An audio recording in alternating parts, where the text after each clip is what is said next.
ይኸውላችሁ ሀረግ ባለትዳርና የሶስት ልጆች እናት ናት እና አረብ ሀገር ሰርታ አንድ ቤትና አንድ መሬት አፍርታለች።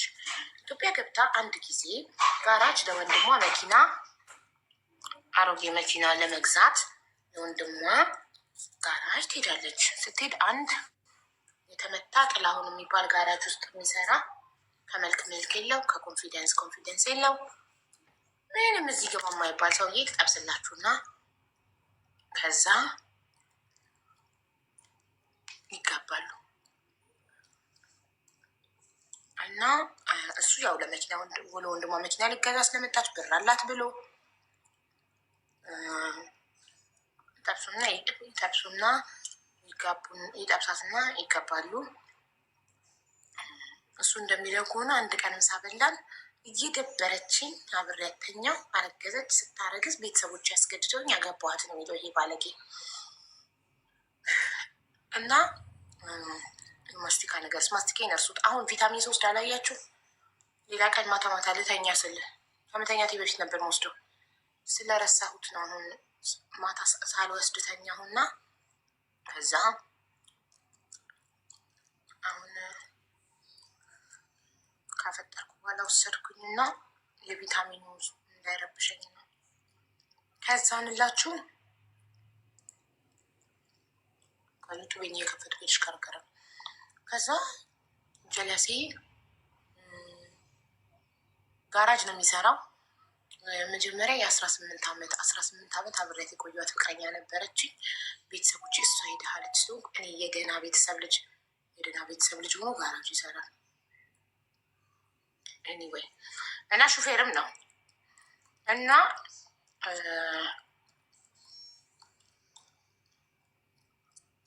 ከዛ ይሄዳል ፊልድ ምናምን ይወጣል ሹፌር ስለሆነ ይሄድና ፊልድ ሲወጣ ምናምን ሌላ ሴት ይጠብስላችኋል። እሱ ክርስቲያኑ ሙስሊም ሴት ጠበሰ። ሀሳብሽ ተሰርቋል። እዚህ ጋር ፎከስ አድርጌ ዩቱቤን እየከፈትኩ ዳይሬክት ላይቬን አስተላልፌ አልሰራም አለኝ ዛሬ እና ምን ሆኖ ነው ብዬ ቴንሽን እዚህ ላይ ሆኖ ነው። ይቅርታ አይ ዊል ፎከስ 1 ሰከንድ። አሁን ፎከስ አድርጌ በደንብ ቅልጥፍ ብዬ አወራላችኋል። ይቅርታ እኔም ሰው ሲሟዘዝ አልወድም፣ ይደብረኝ። እሺ አሁን አንዴ ብቻ አሁን ዩቱቤ እንደሚሰራ ቼክ አድርጉልኝ።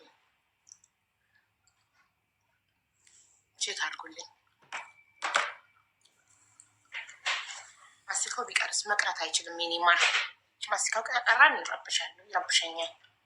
ይሄ የምወስደው የአሳ ዘይት፣ እነዚህ ካልሽየም፣ ዚንክ ምናምን ቪታሚኖቹ ሲያስገሳኝ ብረት አሳ ይለኛል፣ ይደብረኛል። እዛ ነው ማስቲካ ወስደው ጣዕሙ የቪታሚኖቹ ወስዳቸው ቪታሚኖች ጣዕም ያስጠላኛል። ለዛ ነው። እሺ ይሰራል። እሺ ሜሪዬ ቴንኪዩ። አሁን ፎከስ አድርጌ ልንገራቸው።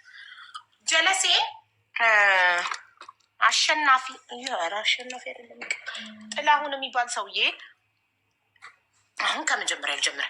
ሀረግ እህታችን አሁን የምትመጣው የእሷን ታሪክ ነው ገርቢልን ያላችሁኝ። እሷ ደግሞ ትናንትና እርቅ ማዕድ ላይ የቀረበውን ታሪኳን ሰምተን አስተያየት እየሰጠን ነበረ እና አናግሪያት ኮመንት ላይ ከመጣች ከጻፈች ሞዴሬተሮች ያስገቧት። እሺ አዲስ አካውንት ነው 00 ሶሻል ሚዲያ የላትም። ኮንጎ ነበር ስልኳ።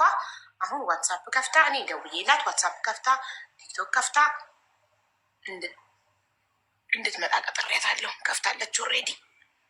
ከዛ እንላችሁ ጋራጅ ይቺ ሀረግ እህታችን አረብ ሀገር ሰርታ መሬትና ቤት አፍርታ ሀገሯ ገብታ ለወንድሟ አሮጌ መኪና ልትገዛ ጋራጅ ስትሄድ ይሄ ደግሞ ማነው ስሙ ጥላሁን ተብዬ ከፍ ይተዋወቁና ለወንድሟ መኪና ልትገዛ ስምጣ ለወንድሟ መኪና ከገዛችማ ኪሴት አላት ማለት ነው ብሎ የ18 ዓመት ፍቅረኛ እያለችው እሷን ይጠብስላችኋል። ገና ለገና ሊበላ መሬትና ቤት።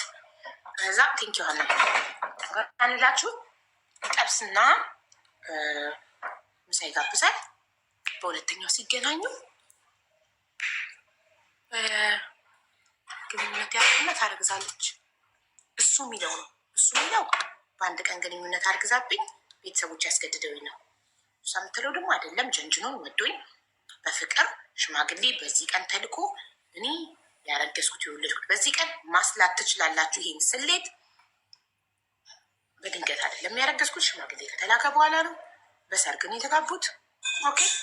ከዛም በኋላ 3 ልጅ ከወለዱ በኋላ ጀለሴ ፊልድ የሚወጣ ነበር። አብሬያት የኖርኩት እስከ 3 ልጅ ድረስ። እኔ የመጀመሪያውን ልጅ ብቻ ነው ግንኙነት ያደረኩት። ሁለተኛውንም እጠራጠራለሁ። ሶስተኛውን ግን ጭራሽ የኔ አይደለም። የ6 ወር ህፃን ልጅ እያላቸው እሱ ግን ከእሷ ጋር እኔ ግንኙነት ካረኩኝ 2 ዓመት አልፎኛል። በፍጹም ይላል።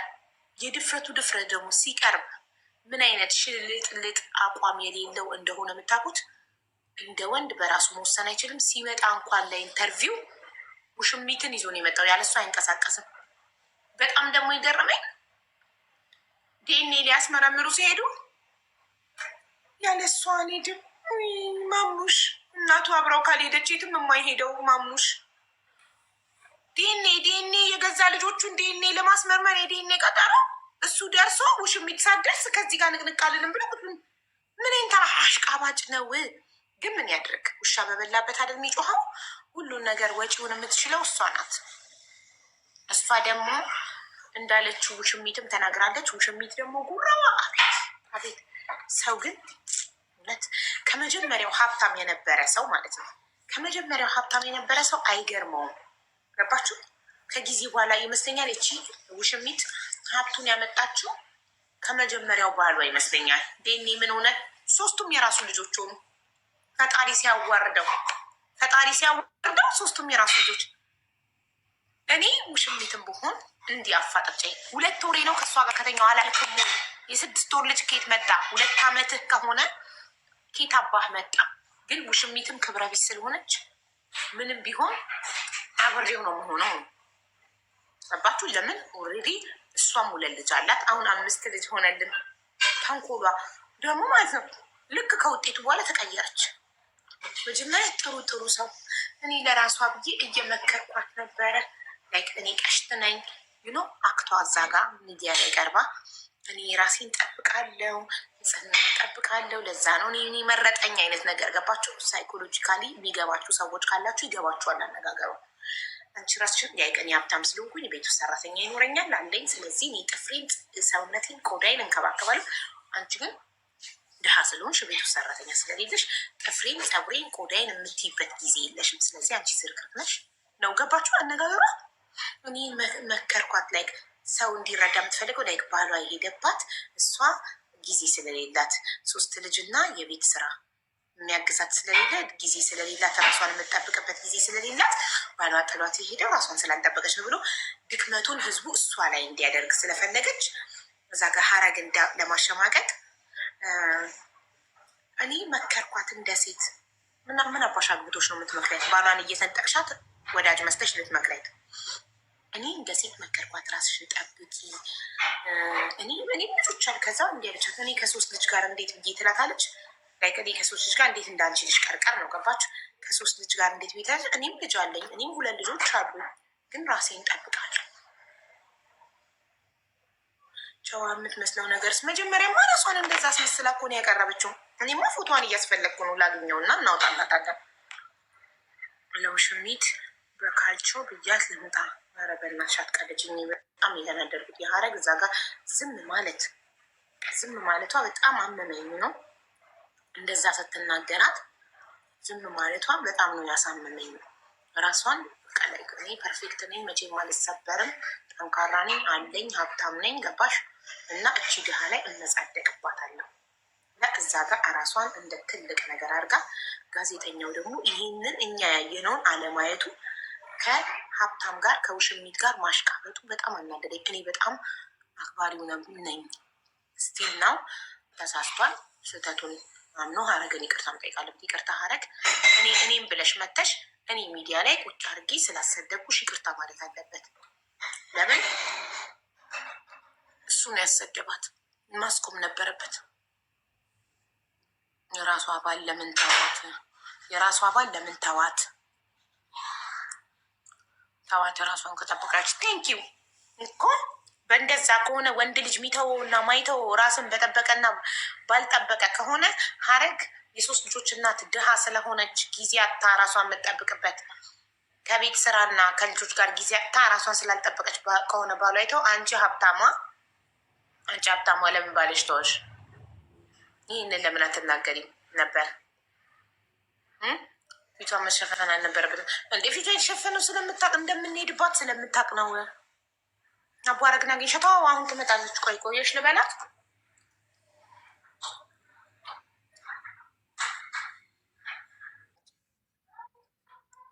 ሀረግ ይሰማል እናት?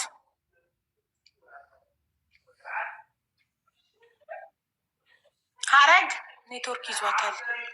ሀረግ ይሰማል?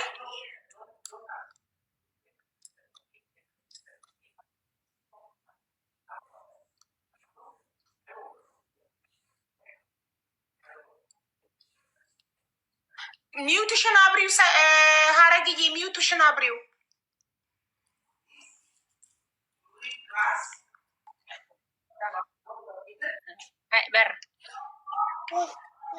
በርቷል አለው። አሁን በርቷል። እንዴት ነሽ? እግዚአብሔር ይመስገን ደህና ነኝ። ህፃን ልጅ አታሳይ፣ ይዘጋል ቲክቶክ። ህፃን ልጅ አይፈቅድም። አታሳይ ህፃን ልጅ።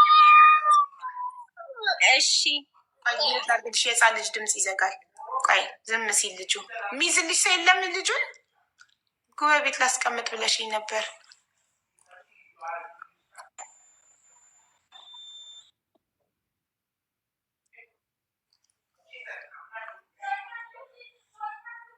አሁን ሚውትሽን አብሪ ማሬ። ሚውት አድርጌልሽ ነበር የህፃን ልጅ ለቅሶ ሰምቶ እንዳይዘጋ ብዬ።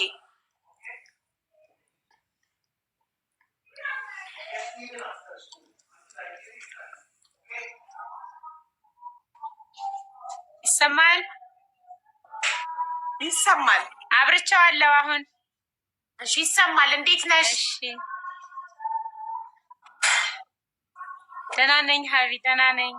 ደህና ነሽ? ደህና ነኝ። ኦኬ እሺ። ትናንትና እግዚአብሔር ይመስገን። ኦኬ ትናንትና ታሪክሽን እርቅ ማዕድ ላይ የተደረግሽውን ኢንተርቪው እኔ ከፍቼው አስተያየት እየሰጠንበት ነበረ እና እኛ በጣም ነው ያዘንነው በደረሰብሽ ነገር።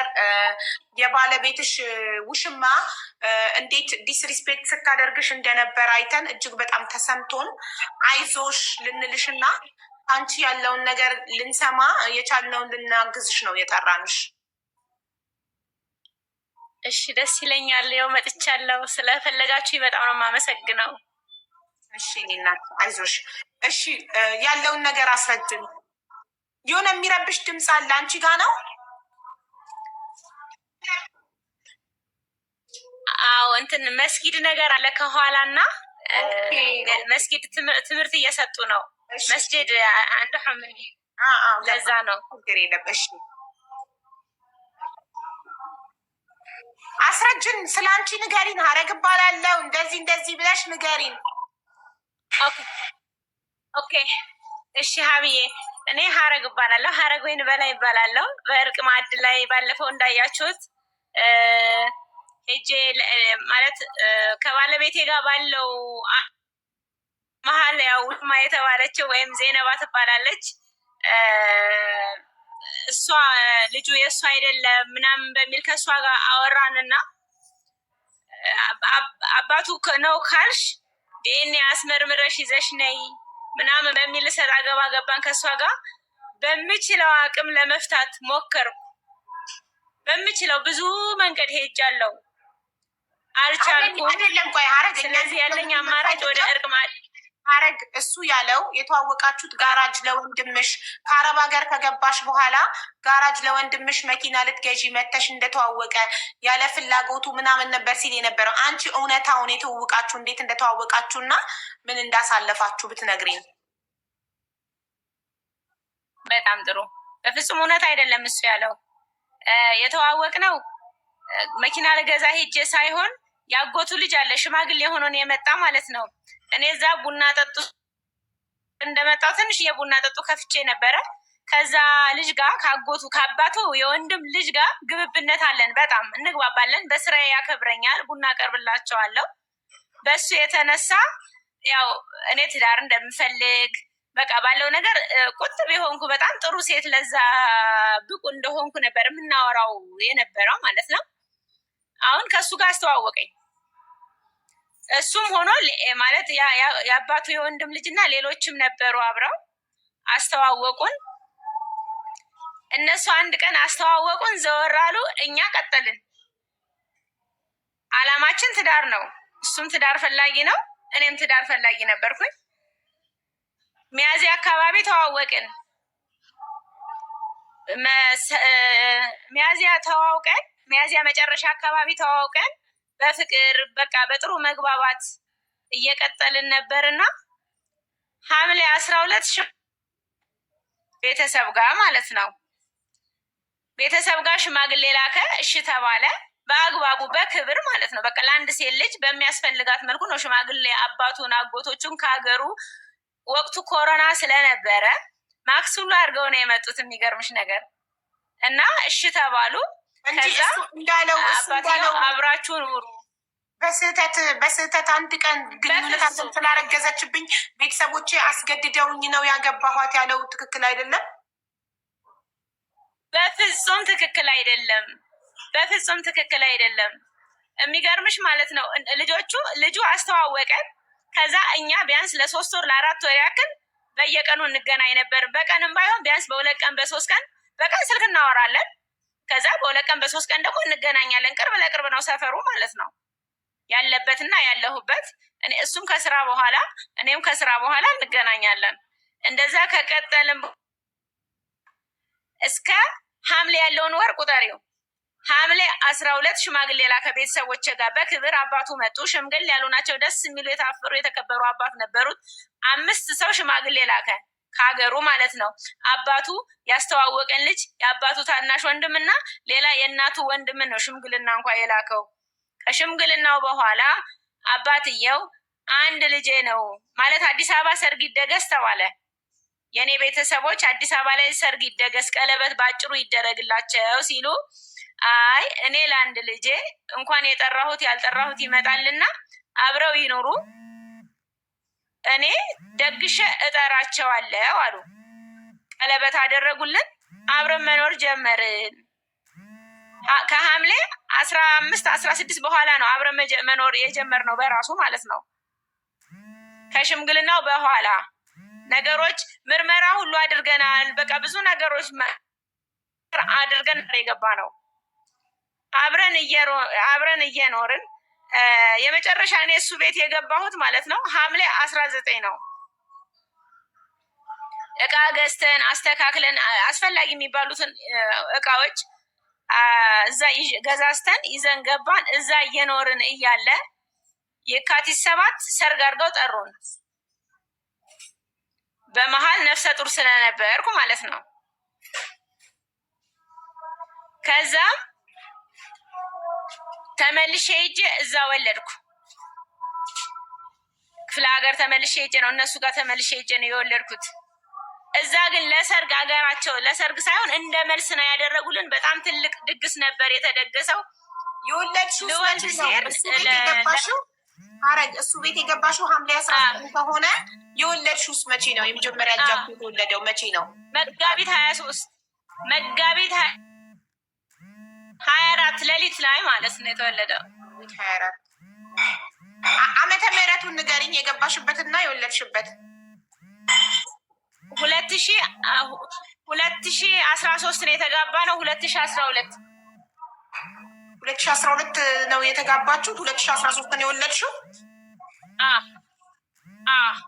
2012 ሐምሌ 19 ቤቱ ገባሽ። 2013 መጋቢት 24 የመጀመሪያ ልጃችሁን ወለድሽ። አዎ። ታዲያ በጋብቻ ነው ካገባሽ ቤት ውስጥ አብራችሁ መኖር ከጀመራችሁ በኋላ ነው አንቺ ያረገዝሽው። እሱ እንዳለው በተዋወቃችሁ ለሚያረገሽበትና አንቺን ለማግባት ተገደለው። እሱ ተገዶ አይደለም፣ ወዶ ፈቅዶ ተፈላልገን። በጣም እርግጠኛ ነኝ። ልክ ልጁን በሆዴን አሁን ባለፈው ለተናገሩ ሆንኩትን ያክል ወዶ ፈቅዶ ተነጋግረንበት ቀድመን ምርመራ አድርገን አንድ ሴት ልጅ ወንድ ልጅ ስታገባ እንደ ሀገራችን ባህል አስፈላጊውን ነገር በሙሉ ተግባብተንበት ነው እህቴ። እሱ የኔን ስም ለማጥፋት ስለፈለገ ብቻ ነገሮችን እንዲያረጋቸው እንጂ እንዳልኩሽ ሽምግልና የሚመጡት እንድታስወርድ ማስወረጃ ገንዘብ ሰጥቻታለሁ ያለውስ ቃል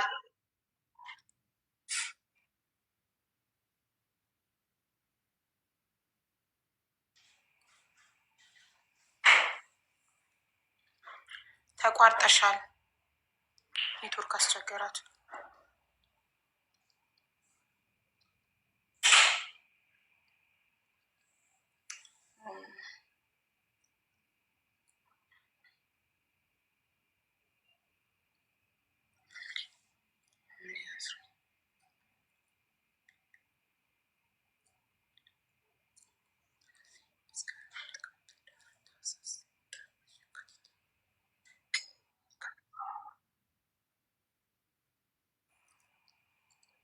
ዘጠኝ ወር ነው እንጂ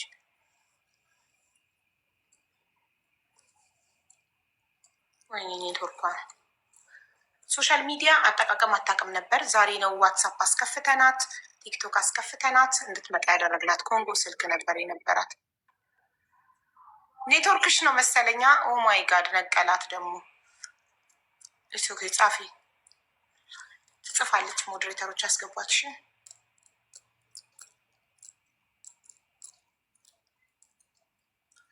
ዋናው ነገርኛ እሷ በባሏ ውሽማ በጣም ዲስሪስፔክት ተደርጋለች። እርቅ ማዕድ ሚዲያ ላይ የእርቅ ማዕድ ሚዲያ ጋዜጠኛ እንዳልክ ይቅርታ እንዲጠይቃት እንፈልጋለን። እንደዛ በባሏ ውሽማ ዲስሪስፔክት እንድትደረግ ስለፈቀደ ካሜራ ኦፍ ብታደርግ ካሜራ ኦፍ ተደውሎብሽ ነው ስልክ እየተደወለ ነው። ስልክ ተደጋጋሚ እየተደወለ ስለሆነ ነው። ይቅርታ ኔትወርክ ያስገባኛል። ለብዙ ሰው ስልክሽን ሰተሻል ማሬ? ኦማይ ጋድ ፕሊስ አትደውሉባት። ችግሩ ዋይፋይ ነው የምትጠቀሚው ወይስ ዳታ? አንዴ ሲም ካርድሽን ብታወጩ ሀረግ በዳታ ነው የምትጠቀሚው ወይስ በዋይፋይ? እየደወሉ ገብቶኛል። ዳታ ነው ወይስ ዋይፋይ ነው? በዳታ ነው እና ደጋግመው እየደወሉ ስለሆነ ነው እኮ። አትደውሉያቸው። እሺ አዳምጪኝ ሀረግ አዳምጪኝ። የሚደውሉትን ሰዎች አንዴ ብሎክ አድርጊያቸውና ከጨረሽ በኋላ ብሎኩን ትፈቻቸዋለሽ። ብሎክ ማድረግ ታውቂያለሽ? እሺ የሚደውሉትን ሰዎች ብሎክ ታደርጊያቸውና ሲም ካርድ ካወጣችሁ ዳታው አይሰራማ ውዶቼ። እሺ ሲም ካርድ ሲሙን ካወጣችሁ ዳታው ይሰራል እንዴ? ይሰራል? አይሰራም። አይሰራም። አይሰራም። እሺ እሺ እሺ ቀጥይ። እሱ ለማስወረጃ ገንዘብ ሰጥታት ነበረ እንድታስወርድ ብሎ ነው ያቆምነው። እዛ ላይ እየሰማ በፍጹም ከእውነት የራቀ ነው። ይኸውልሽ እህቴ ሀቡ እኔ ነፍሰ ጡር መሆኔን ሳቅ ማለት ነው ነገርኩት። ስነግረው ዘብር ገብርኤል የሚባል ቤተክርስቲያን አለ፣ ሰምተሽ ካወቅሽ ማለት ነው። ፈጣሪ ከሰጠኸኝ መኪናውን አስነስቶ ዘብር ገብርኤል ሄደ። ለእኔ እንኳ አልነገረኝም። ከሰጠኸኝ ወንድ ልጅ ስጠኝ ብሎ ተስሎ መጣ። ከእውነት የራቀ ነው። ምክንያቱም በጣም አንደኛ ልጅ ይፈልግ ነበረ እራሱም ማለት ነው። ሲቀጥል ደግሞ ባለንበት ሁኔታ እኔ እስከማውቀው ድረስ በጣም ደስተኞች ነበርን እና ከእውነት የራቀ ነው። እሺ ከ2012 ከሐምሌ 2012 እስከ መቼ ነው በሰላም አንቺ እና እሱ የኖራችሁት? በሰላም የኖራችሁት እስከ ስንት ዓመት ነው? ሁለተኛ ልጄን እስከወለድኩበት 2015 ድረስ 2014 ይቅርታ፣ ይኸውልሽ 2013 የመጀመሪያ ልጄን ወለድኩ መጋቢት 24 ማለት ነው። ሁለተኛው ደግሞ ማክቤል ደግሞ 2014 ሚያዝያ 18 ተወለደ። በአመት ልዩነት ነው ሁለቱን የወለድኳቸው። ሚያዝያ 18 ሚያዝያ 18 2014 ሁለተኛ ልጃችሁን ወለድሽ። ከዛን ነው ነገር የመጣው ቤት ውስጥ ከዛ በኋላ በቃ ብር አምጪ መኪና ልገዛ ነው በቃ እያለ በጣም በራሱ የሆነ በጣም ችግር ተፈጠረ። አለመግባባት ችግር ባትይውም በቃ ሰላም አጣ በራሱ ማለት ነው። እንደዛ እያለ እኔ ይኸውልሽ እነ እንዳልክ ያስመለሱልኝ ቤት ነበረ እና ያ ቤት ውስጥ ነበር እንኖር የነበረው ማለት ነው። ቤቱ አጋጣሚ ካርታ በስሜ ከዞረ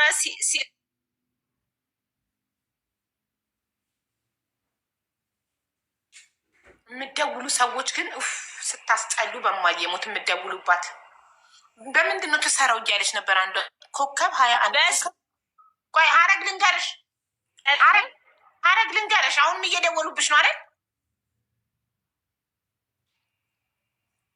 ኮከብ 21 ኮከብ 857 መሰላል አርጊ።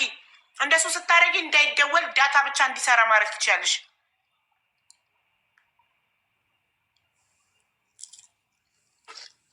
አሁን እኛ የውሽሚትን ፎቶ የሚያመጣልን ሰው እንፈልጋለን።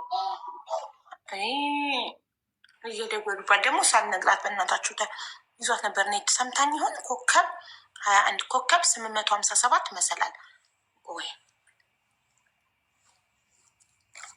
ዋትሳፕ ሌላ ክዛት አንዴ ኮከብ 21 ኦኬ።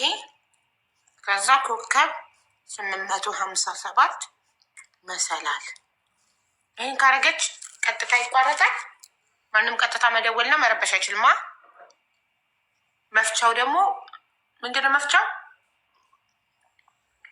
መፍቻው ውስጥ በኋላ መፍታት ያቅታል። እንዴት ትደዋወለች? መፍቻውን ነገር እንደዛው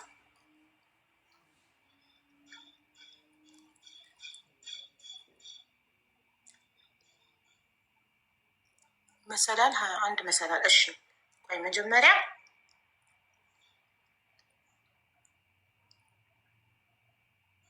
ኮከብ 21 ኮከብ ከዛ በኋላ 857 መሰላል ሀረግ ይኸውልሽ፣ ይህንን አድርጊ። ኮከብ 21 ኮከብ 857 መሰላል የላኩልሽን ስታደርጊ ቀጥታ እንዳይደወል ኢንተርኔት ብቻ እንዲሰራ ማድረግ ትቻለሽ። ከዛ አሁን ደግሞ እንትኑን እንሰጥሻለሁ፣ ኮዱን የምትከፍችበትን ከኛ ጋር ከወረድሽ በኋላ ከሚዲያም ሊሆን ይችላል። ደውሉላት ለምን እዛ ገባሽ ብለው፣ ለምን እኔ ይቅርታ እንዲጠይቋት ስለጠየቅኩኝ።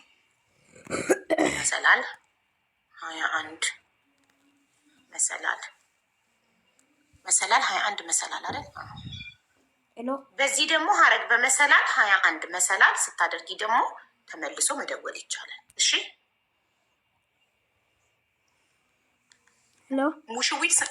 ውሽሚት ስሟን አውቀነዋል።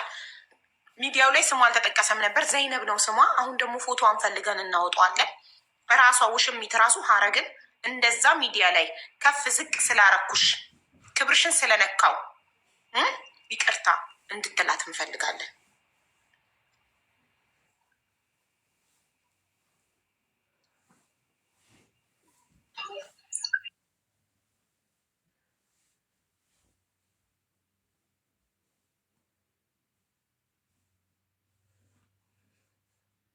ሲሙን አወጣሁት። ሀቡ ሲሙ ሌላ ሲም ተጠቀምኩ። ይቻላል። ደረዛ ዳታ ሌላ ሲም አደረኩበት። ሌላ ሲም ኦኬ። በጣም ጥሩ በጣም ጥሩ። እንደዛ የሚሰራ ከሆነ እንደዛ ይቻላል። እኔማ ሴም ካርዱን እንዳይደወል ለማድረግ እዚህ ጋር ኮመንት ላይ ነግረውኝ ኮከብ 21 ኮከብ 857 መሰላል ልኬልሽ ነበር። በቃ ሴም ካርዱ ወጥቶ የሚሰራ ከሆነ ሴም ካርዱ ከወጣ እንዴት ይሰራል? ዳታው አይቋረጥም? እንዴት ይሰራል? ሌላ ሲም ሁለት ሲምም ይዝ ነበርና አንድ ሲም አደረኩበት። አንዱ ወጣ። የሚደወለው በሌላው ነበር። ለዛ ነው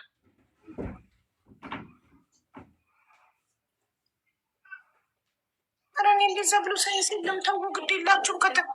ኧረ ኔትወርክ አይደለም። ሴሙን አውጥተው እንዴት ይስራ?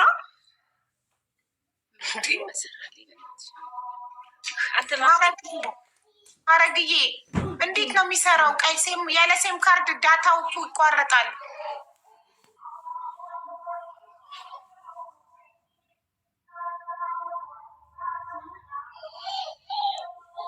ይሰማሻል ሀረግ? ነው አይደለም፣ ተቀይሮ ነው ሲሙ። ሌላ ሲም ዳታ ያለው ሲም አደረግኩበት። ኦኬ ጥሩ፣ አሁን ተግባብተናል። ኦኬ ማንም አይደውልበት ዳታ ያለ የሌለው ሲም አርጋበት ነው። ዳታ ያለው ሌላ ሲም ካርድ አርጋበት ነው። እሺ አሁን ተረዳሁኝ። እሺ አሁን እየተሰማሽ እየሰራልሽ ከሆነ ቀጥይ።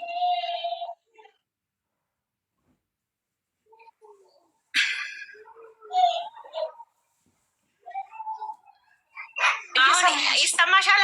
ይሰማል? አሁን ሰራ? ይሰማል።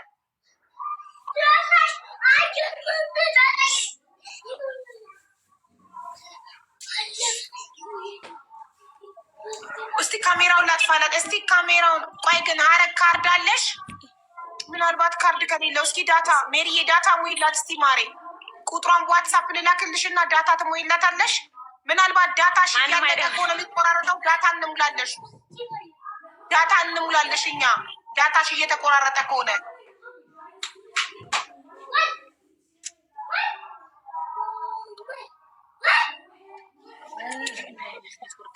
ተው በእናትህ እዛ እንዳትሆኑ።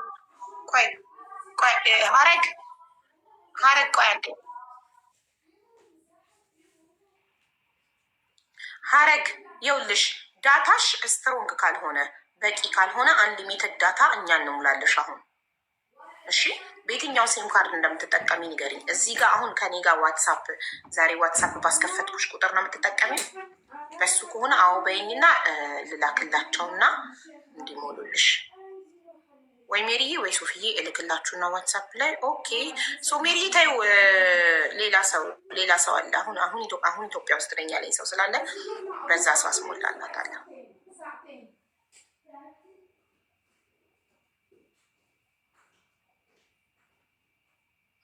ማሬ ይሄ ነው ቁጥሯ እና ግን በሌላ ቁጥር ከሆነ አሁን የምትጠቀመው ሌላ ቁጥር ልክልሻለሁ። ቆይ አንዴ ኮንፈርም ሳላደርግሽ እንዳትሞይ እሺ።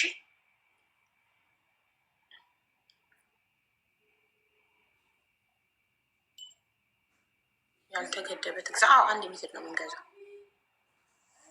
እኛ ነን እኮ። ዋትሳፕም ቲክቶክ የሚያስከፈትናት እንጂ ኮንጎ ነበር ስልኳ። ሶሻል ሚዲያ አትጠቀምም ነበር።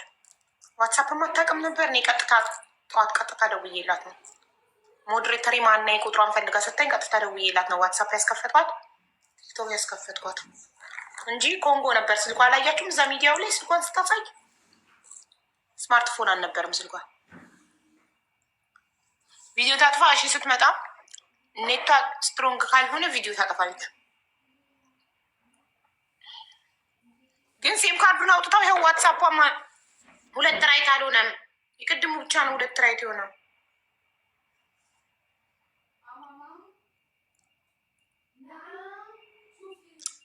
ኮሊንግ ነው የሚለው ሪንግንግ አይልም። ቀጥታ አልደውላት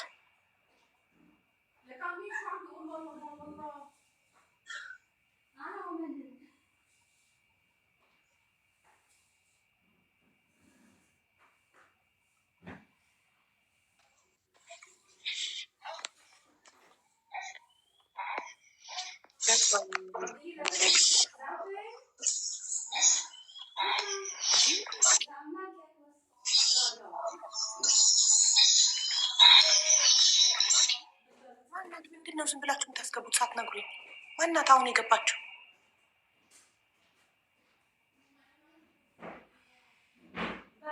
ቆይ እኔ ዳታ ራስ ሞላላት ነው በራሷ እንድትመጣ። በራሷ ነው የምትገባው። 1 ሰከንድ እኔ ራሷ አካውንት በራሷ እንዲከፈትላት የፈለጉት በራሷ አካውንት ሶሻል ሚዲያ መጠቀም እንድትጀምር ነው። እቺ ልጅ በራሷ ቁጥር ዋትሳፕ እንድትከፍት ያደረኩት፣ በራሷ ቲክቶክ እንድትመጣ ያደረኩት፣ ራሷ ሶሻል ሚዲያ አሁን እንድትጠቀም ሶሻል ሚዲያ ላይ እንድትታወቅ ነው። እንደዚህ የሚበደሉ ሴቶች ይምጡ፣ በራሳቸው አካውንት ፎሎ እናርጋቸው፣ ከህዝብ ጋር እናስተዋውቃቸው፣ ድምጻቸው ይሰማ። እቺ ልጅ እኮ ቀጥታ ልደውላት። እቺ ልጅ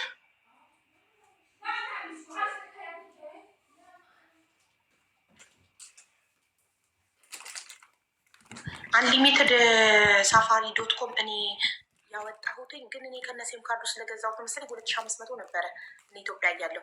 አሁን ግን የእሷ ቁጥር እንትን መሰለኝ ሳፋሪ አይደለም ቴሌ ነው። ስለዚህ ቴሌ አፕሊኬሽን ላይ ቼክ ማድረግ ትችላለሽ። እስቲ አሁን በላኩልሽ ቁጥር ቀጥታ ደውይላት። አይ ቆይ ዋትሳፕ ላይ መለሰችልኝ። ዋን ሰከንድ ኔትወርክ በጣም አስቸገረኝ። ዳታ ተሞልቶበታል እና ስልኩን ያስተካከለችልኝ ልጅ ጋር ነኝ አሁን ያለሁት ማለት ነው። በእሷ ስልክ ነው የገባሁት። እምቢ ሲለኝ ዳታ አለው ግን የሆነ ስልኩ በጣም ያስቸግራል። ለዛ ነው ሀብዬ እኮ ዳታ አንሊሚትድ ልንሞላልሽ ነው በራስሽ ቁጥር፣ ግን ቁጥሩን በነገርኩሽ መንገድ ዝጊው። ትዝጋልሽ አጠገብሽ ያለችው ልጅ ፕሊስ በያት እና ኮከብ 21 ኮከብ 857 መሰላል ከላይ እኮ አስቀምጬሻለሁ። በሱ ከተዘጋ ማንም ሰው አንቺ ጋር ቀጥታ መደወል አይችልም። ገባሽ? እንትን ብቻ ነው የሚሆነው፣ ኢንተርኔቱ ብቻ ነው የሚሰራው። ስለዚህ አሁን ዳታ አንሊሚትድ በቁጥር ሽልክ ያለው ለእህቴ አሁን ትሞላልሻለች እህቴ። እሺ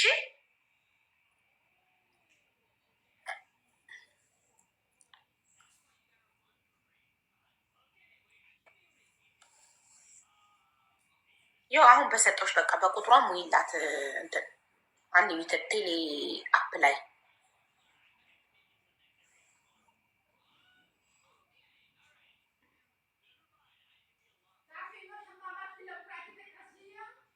አቡ ሰፋሪኮም ነው። እሱ እንደ አዲስ ሲም ካርድ መግዛት አለብና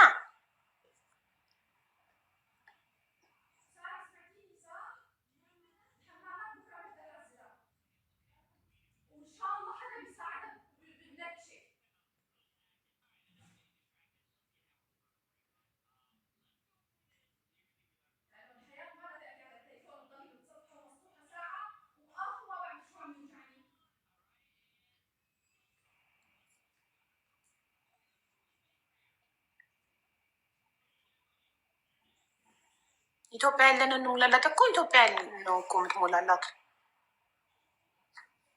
ከኢትዮጵያ ነው የምትሞላላት። ኦፍኮርስ እናግዛታለን። እና በዚህ ጋር መምጣቷ አይዞሽ ብቻ ልንላት ነው እንዴ? እኔ ከራሴ ጀምራለሁ። አካውንት ነንበሯን እንቀበላታለን። የአቅማችን እናደርጋለን። እኔ ከራሴ ጀምራለሁ። እዚሁ ራሴ ትራንስፈር አድርጌላት ሳያቸዋለሁ ደረሰኝ እና እንደዛ የባሏ ውሽማ ፎቶ ደርሶኛል፣ ግን ከሩቅ ስለሆነ ፊቷ በደንብ አይታይም። ፊቷ በደንብ የሚታይበት ነው የምፈልገው። አሁን የላክሽልኝ እህቴ በውስጥ አመሰግናለሁ። ፎቶዋን ግን ከሩቅ ስለሆነ በደንብ አይታይም። እኔ የምፈልገው ፊቷ ከቅርብ በደንብ የሚታይበት ነው። ሀረግን ወጥታ ይቅርታ እስካልጠየቀቻት ድረስ አንፋታትም። እንደዛ የመጨረሻ አጸያፊ ቃላቶች ተናግራ ሰብራት ክብሯን ነክታት ዝም አንልም። ጋዜጠኛውም ይቅርታ መጠየቅ አለበት። ሀረግን እንደዛ ስትሰድባት ክብሯን ስትነካ ዝም ስላለ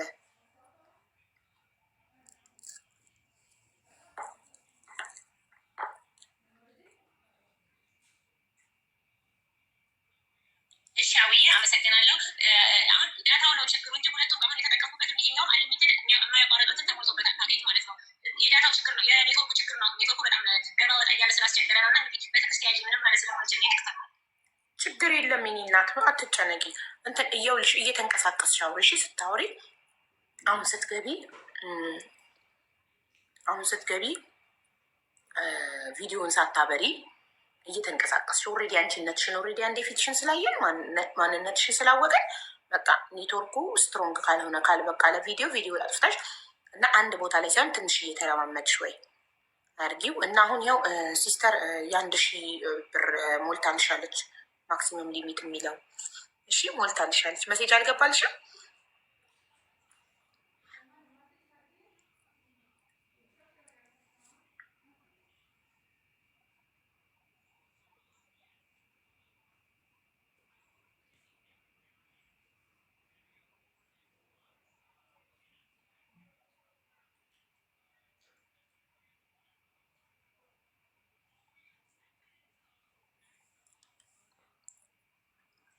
ኢንቫይት ተደርጋለች ግን አክሰፕት እየተሽከረከረ ነው መሰለኝ።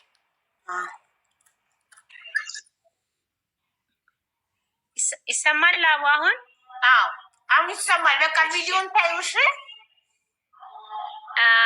እና እኛ አብረን እየኖርን ነው የተወለደው እያልኩሽ ነበር ያቋረጥኩት። አዎ ሁለተኛ ልጃችሁ መቼ ነው? እኔ የጠየቅኩሽ ያው ትውውቃችሁን እሱ እንዳለው ሳይሆን እውነታውን አንቺ ነግረሽናል።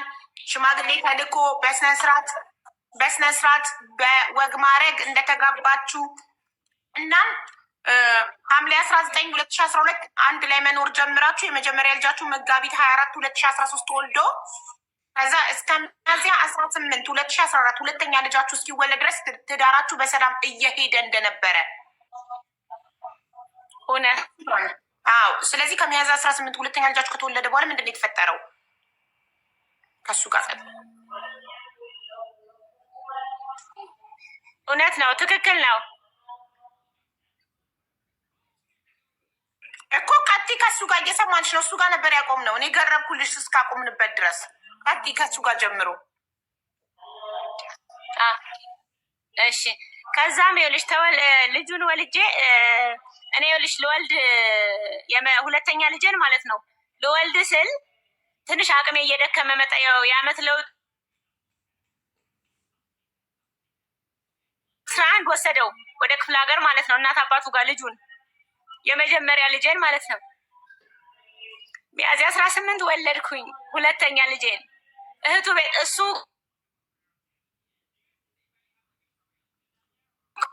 በዓል ነበረ በዛውም ለፋሲካ እዛ እሱ እንዳለ ነው እኔ እዚህ እህቱ ቤት ሂጄ የወለድኩት። አጋጣሚ እንግድነት ጠርታኝ እንደሄድኩኝ እዛው ምጤ መጣና በዛው ሆስፒታል አለርት ወስዳኝ ወልጄ ወደ ቤት አመጣችኝ እህቱ ማለት ነው። ወደ ቤት አስገብታኝ ሄደች። እሱም አልመጣም ነበር በሰዓቱ። ከዛ ተመልሶ መጣ ከክፍለ ሀገር ማለት ነው። ከወለድኩ በኋላ ነው የመጣው። ስወልድ አልነበረም፣ ክፍለ ሀገር ነበረ።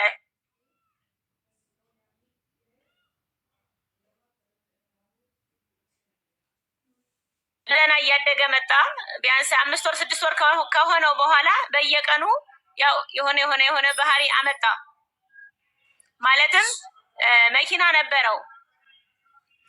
ስንጋባ አባባ መኪና ሰርቶ የሚያስተዳድርበት መኪና ሰተውን ነበረ እየሰራ ያው እንዲያስተዳድረን ማለት ነው። የመኪና ተሸጠ። ያ መኪና ሲሸጥ ብሩ በጣም በርካሽ ዋጋ ነው እና የተሸጠው ብሩ ሌላ መኪና ለመግዛት አይበቃም። አሮዬ መኪና ስለነበረ ይሰማሻል አይደል? አዎ በደንብ እየተሰማን ነው። ሀረግ እኔ በጭንቅላቴ እና እሱ ከተሸጠ ብር ስጭኝና ሌላ መኪና እገዛለሁ በሚል ነው ነገሩ የተነሳው። እንደዛም እያለኝ በቃ ያን ቤቱ ካርታው በስሜ መሬቱ በስሜ ስለነበረ ሽጩ አንዴ ተበደሪበት እንደዛ አይነት ውዝግብ ተፈጠረና ለመበደር ባንክ ወሰድኩ። ባንክ አመለከቱኝ። ሁለተኛ ልጄን ይዤ ማለት ነው። ክረምት አካባቢ ነው እና አዘገዩ። የሚወስዱ ቤት የለውም፣ ጭቃ ቤት ነው። 1997 ዓ.ም የተሰራ ጭቃ ቤት ስለሆነ ባንኩ ዋጋ ሊሰጠኝ አልቻለም ለሱ። ያንን ሲያዘገዩብኝ ሄዶ ለቤተሰብ ምን እንዳላቸው አላቅም። ያው የሆነ ብር ሞሉለትና መኪና ገዛ። በዛ ነው ጭቅጭቅ የተፈጠረው። በመሀል ላይ ቤቱ ብድሩን ፈቀዱልኝና ለስቲከር ብሩን ወሰድኩኝ። ብሩን ከወሰድኩ ያው ቤቱን ተበደርኩበት ማለት ነው። ከዛ ብር ላይ መልሶ በዚህ አምጪ በዛ አምጪ ሲለኝ ቤተሰቦችን እንዲያውቁ አልፈልግም ብሎ እሺ እና ለእሱም ብር ሰጡት። ከዛ ከተበደርኩበት ብር ላይ ማለት ነው። በዛው መኪናውን ይዞ እየሰራ ነበር። መኪናው የቤተሰብ ነው ተባለ። ቤተሰብም እስቲል ዛሬ ማውጣው ሚስጥር ነው፣ የሚያውቀው ነገር የለም ቤተሰብ እኔ ብር እንደጨመርኩና መኪናው እንደተገዛ ማለት ነው። ከዛም በኋላ ወደ ቤት በዛ መኪና እየሰራ ነበረ። እየሰራ እያለ ይመጣል ይሄዳል። ያው ፊልድ ነው የሚሄደው ስራው ከከተማ ውጭ ስለሆነ በጊዜ ወደ ቤት ለመግባት ወደ ምንኖርበት ለመግባት በጣም አስቸጋሪ ነው። ጠዋትም በሌሊት ወጥቶ ወደ ስራ ቦታ ለመሄድ ማታም ከመሸ ለመግባት አስቸጋሪ ስለሆነ ወደ ቀረብ ወዳለ ቦታ ላይ ቤት ተከራየ። ማለት አድሮ ወደ ስራ ለሚሄድበት ነው እንጂ ለሚኖርበት አይደለም። ያው ራሱን ከአደጋ ለመጠበቅ ማለት ነው። አምሽቶ የኛ ትንሽ ወጣ ይላል፣ ገጠራማ ነው ቦታው ማለት ነው የምንኖርበት የኔ ቤት። በዛ ምክንያት ስራ ሳይኖረው ቤት ነው ያለው። ስራ ሲኖረው ደግሞ ወይ ሌሊት 10 ሰዓት የሚወጣ ከሆነ እዛ ቤት እየሄደ ያድር ነበር። እዛ ቤት አብረውት የእህቱ ልጆች የአጎቱ ልጆች አብረውት ያድራሉ፣ እንደደባል ማለት ነው። አብረው ነው በቃ ለስራ ነው ያ ቦታ የተፈለገው። ስራ ቦታ ሲሄዱ ነው እዛ ቤት እየሄዱ ያድሩ የነበረው። በመሀል እያለ እኔ ስራ መሄዱን ነው የማውቀው። እሱ ደግሞ እንግዲህ ያው በመሀል ቅራኔው እንትን ይመጣል ይሄዳል። በጣም ሰላም ነበርን።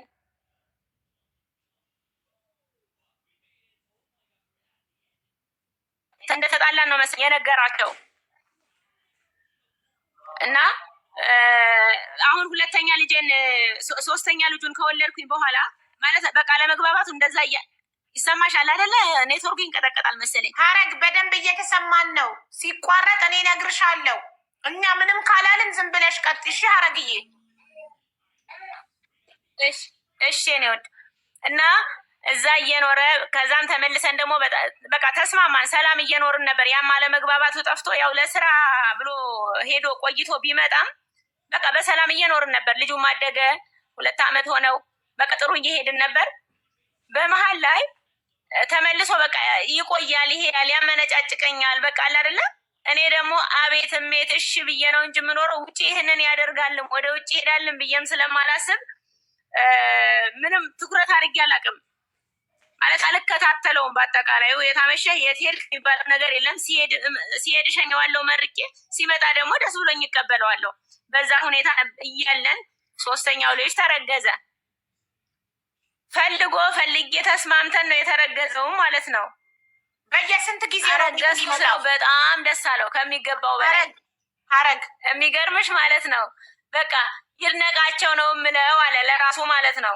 በቃ ደስ አለው። 1 ነኝ 3 ወንድ ልጅ ሊሆኑልኝ ነው እያለ በጣም ተደሰተ። እርግዝና ቆይቼም ስላወቅኩኝ ያው ወዲያውኑ ነው ጾታም ያወቅኩት ማለት ነው። ወንድ ልጅ ተረግዞልሃል እንዴት ነው ስለው በጣም ደስ አለው። ከምንም በላይ ከኔ በላይ ነው እሱ እንደውም የተደሰተው።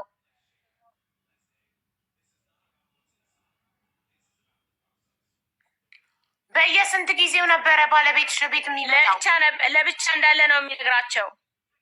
በየስንት ጊዜው? ሶስተኛ ልጁን ወልጄ ሶስተኛ ልጁን ልወልድ ቢያንስ 1 ወር ምናምን ሲቀረን በስነ ስርዓት አወራን። ማለት ከዚህ በኋላ የተከራየውን ቤት እንዲቀር አንድ ላይ ቤት ወደ ከተማ ፈልገን ልንከራይ፣ በዛ ዲቴሊ በስነ ስርዓት ነበር ቁጭ ብለን ያወራ ነው። እና ቤት ኮንዶሚኒየም ፈልጉ። ከዛ አሁን ካለንበት ወጣ ስለሚል እያመሸም መግባት ስለማይችል እየቆየን ስለሚመጣ በቃ በዛ ምክንያት ወደ ከተማ ግን ተከራይተን ከገባን ይሄኛውን አከራይተን ሁል ጊዜ ይኖራል። በዛ ተነጋገረንና እሺ ተባባልን። ሰውየው በዛው ጠፋ። በቃ ቤቱንም አልፈለገውም፣ ምንም አላለም፣ ወሬም ምንም አላለም። እሱ አለ ግን ስለ ቤቱ አያወራም በጭራሽ። እኔ ደግሞ ቤቱን ይፈልጋል ብዬ በቃ ተነሳስቻለሁ። እዛ በስነ ስርዓት አብረን እንድንኖር ከዚህ በኋላ ከኛ እንዳይለይ ማለት ነው። ወደ ክፍለ ሀገርም እንዳይሄድ እንደዛ እያለ ሚያዝያ ግንቦት 30 የመጨረሻ ቀን እቤት መጣ ማለት አድሮ ነው የሄደው። ከዛ በኋላ ነው ወደ ቤት ያልመጣው እና ስጋ ምቶልን ጾማ ሲዞን ምናምን በቃ በጣም ጥሩ እና ደስተኞች ነበርን። ከዛ በኋላ ስራ ሄደ። ጭኖ ነበር የመጣው። በአጋጣሚ እቤት አድሮ ሄዶ ስራ ቦታ ጭኖ ወደ ክፍለ ሀገር እየወጣ ነበር። እንደውም ስጋ ምናምን ይዞልን መጥቶ ምሳ አብልቶን ሄደ። እኔ ሰኔ 6 ምጥ መጣ። ከዛ ሆስፒታል ሄድኩኝ። አለርት ሆስፒታል ነበር የወለዱት። ምጥ መጣና ወይ ሰው ላክልኝ ወይ ደግሞ አንተና ስለው አሁን እመጣለሁ ይለኛል። አልመጣም። ብቻዬን ነው እዛ የወለድኩት። ሐኪም ቤት ማለት ነው። ራሴ ፈርሜ የገባው ወለድኩኝ። ከዛም አልመጣም። ከዛ በኋላ ወደ ቤትም አልመጣም። ካደገ አሁን ትንሽ እንትን ካለ በኋላ እኔ ራሴ ወስጄ አሳየሁት። በየቦታው እየፈለኩ ማለትም በየቦታው ስልሽ ለልካርድም ለሆነ ነገር እያልኩኝ ልጁን መጥቶ ቤት አላየውም። ግን ለልደት ካርድ ሲሄድ አየው። ለመካከለኛው ልደት ካርድ ላወጣ ማለት ነው። የሆነ እሱ መታወቂያ ያወጣበት ልደት ካርድ ቦታ አለና እዛ ሂጄ ናፈርምለት ተብለሃል ብዬ ደወልኩለት። እዛ መጣ። በዛ አማካኝነት 3ኛው ልጅ አየው። እዛ አይፈረምም፣ እዚህ ቦታ ላይ ማውጣት አትችልም፣ መፈረም አትችልም። አንተ መታወቂያውን ያወጣል ሰው መጥቶ መጀመሪያ መፈረም አለበት። አንተ እዚህ ጋር እንትን ላይ ማህደር ላይ ለመኖርህ አሉትና አልመጣም። በዛ ምክንያት መታወቂያው አልወጣለትም። የእኔ መታወቂያ ደግሞ ኮልፌ ክፍለ ከተማ ስለነበረ እዛ ተለያየን፣ አልወጣም።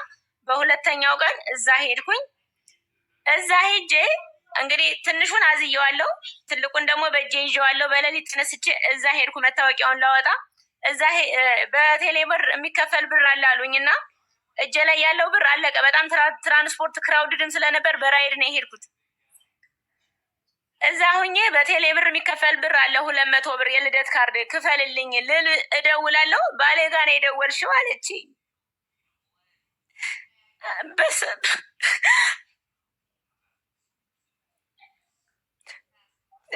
ባሌ ጋር ነው የደወልሽው አለች። ማለት እኔ እዛ ቀን አልተሰማኝም፣ አላለቀስኩም። በቃ በጣም በጥንካሬ ነበርኩኝ።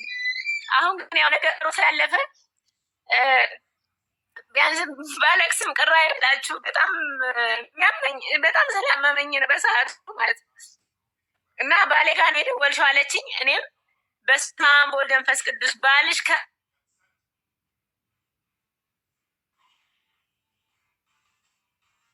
ግጨመት ነው። ከዛም በዛው ስልኩን ዘጋችው። እሱንም አላናገርኩም። እጄ ላይ የቀረ ብር ነበር። እሱን ከፍዬ ልደት ካርዱን ይዤ ያው ቀድሞ መታወቂያም መንጃ ፍቃድ ምንም አይነት ያለውን ነገር ሰጥቶ የነበር መረጃ ማለት ነው። ልደት ካርዱን አስጨርሼ ወደ ቤት መጣው እና እባክሽ አልኳት ደውይልኝ በእኔ ስልክ። የዛን ጊዜ እንደዚህ ስናወራ ባሌ ጋር ነው የደወልሽው ስትለኝ በእኔ ስልክ ደውይልኝ፣ በእኔ ስልክ እናውራ ብያት ነበርና በእኔ ስልክ ደወለችልኝ። ብዙ አወራን። ካወራነው ነገር ውስጥ እውነትም ስናወራ ባሌ ጋር የደወልሽው ብላኝ፣ ግን በኖርማል ስናወራ እንደ ጓደኛዬ ነው ያለችኝ እንጂ ፍቅረኛዬ ነው አላለችኝ፣ ሚስቱንም አላለችኝም። በሁለተኛው ቀን ስናወራ በጣም በትዕግስት ነበረ ሰማት የነበረው ማለት ነው። በጣም በትዕግስት በቃ ከእሷ እንጂ እኔ አላወራም። እሷ የምትለኝም ብቻ ነበር የምሰማት። በቃ ስድብም ቢኖርበት የሆነ ለእኔ የማይገባ ነገር እኔን አታቀኝም ብዬ ነው የምገምተው በራሴና እሱ የነገራትን እየተመረኮዘች ብዙ ነገር ብትለኝም እሺ እሺ፣ ምክንያቱም አማራጭ አልነበረኝም እሷን እሺ ብሎ ከመስማት ውጭ። እንደዛ እየሰማዋት መካሪ እየመሰለች እየመከረች ነበርና የምትለኝን ሁሉ እሺ እያልኩ ተቀበልኩኝ። በዛ ተዘጋ። ደግሞ ሌላ ቀን ደግሞ ሶስተኛ ቀን ደግሞ እንደዚሁ ደወለችልኝ። እራሷ ናት የምትደውለው፣ እኔ አይደለሁም። ልጁ ታመመብኝና መካከለኛው ልጅ ታመመብኝ። ሲታመምብኝ ደጋግሜ እሱ ጋር ስደው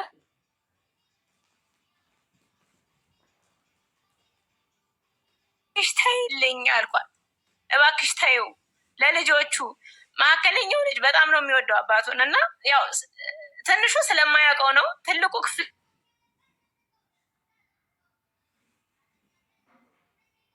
ነው የሚተኙት፣ አብረው ነው በየከተማው ይዞት የሚዞረው እና እባክሽ ተይው በሚል ብዙ ነገሮች አወራን። ብዙ ምክር መከረችኝ። እኔም ያለኝን ነገርኳት። በቃ እኔ የምፈልገው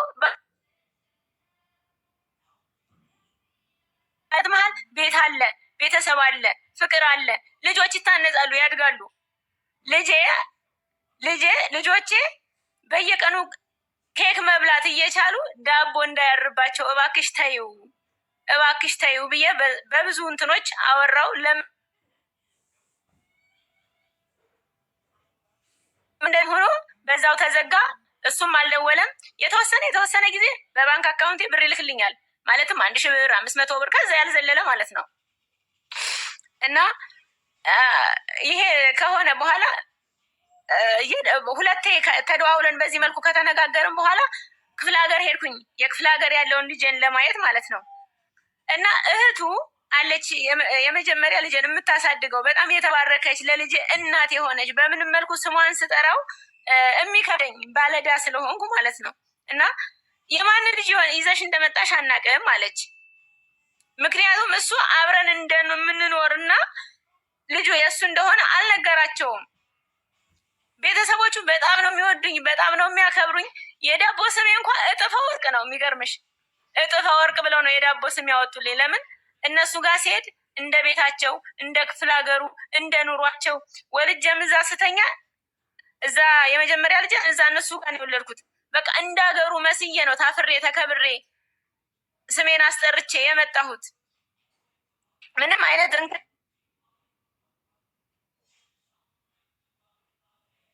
ምን እንዳላቸው አላውቅም። እንደ በፊቱ ሊሆኑልኝ አልቻሉም። ማለት የሆነ ቅሬታ አላቸው። ምንም ክፉ ነገር ባይናገሩኝም በቃ ልጁ የሆነ ጥርጣሬ አላቸው። የማን እንደሆነ አናውቅም። እሱ ከተቀበለሽ እኛ ምን ጨነቀን? ሀረግ ወይ ይሰማል? አዎ የባል ውሽሚት እኮ ለማን ነው እህትየው እንዳልክ ኢንተርቪው ላይ ያላችሁ ደውሎላት መኪናው ሊገዛ ሲል አንቺ ገንዘብ እንደሰጠሽው እንዳዋጣሽ ቤተሰቦቹ አያውቁም ያላቸው። አንቺ ገንዘብ መኪናው ቢበላሽና መኪናው ከጥቅም ውጭ ቢሆን ብሬን ማን ይክሰኛል እንዳልሽ ነው የነገራቸው ለቤተሰቦቹ። እንደገና ደግሞ እሱ ከቤት ከወጣ እንደቆየና ያው ሁለተኛውን አይደለም ሁለተኛው ልጅ ራሱን እንደሚጠራጠር ነው የተናገረው። ለዛ ይመስለኛል ቤተሰቦቹ ቅራኔ ላይ እንዴት አድርጋ አልሰማሽኝም? በጣም ወሳኝ ኔትወርክ እምቢ አላት። ወይኔ ቅድም እኮ ደህና ነበር። ለምን ቦታ አትቀይሪም? ሀረግ ለምን አትንቀሳቀሽም? ማለት ይሰማሻል ሀቢባ? ይሰማል። እስኪ ቦታ እየቀያየርሽ ሞክሪው።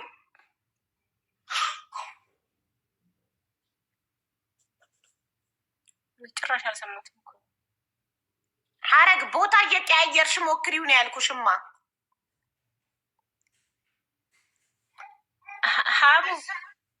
ሀቡ አልሰማውሽም። ኔትወርክ አውጥቶኝና እህትየዋ ተደውሎላት እንዳልክ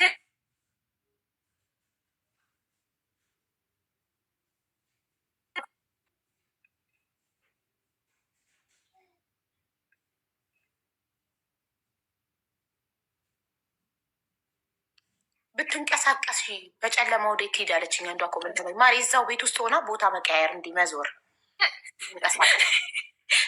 ኔትወርክ እንትን አለዋ። ሀውዬ እያወጣኝ እኮ አስቸግሮኝ ነው የተንቀሳቀስኩ ነበር።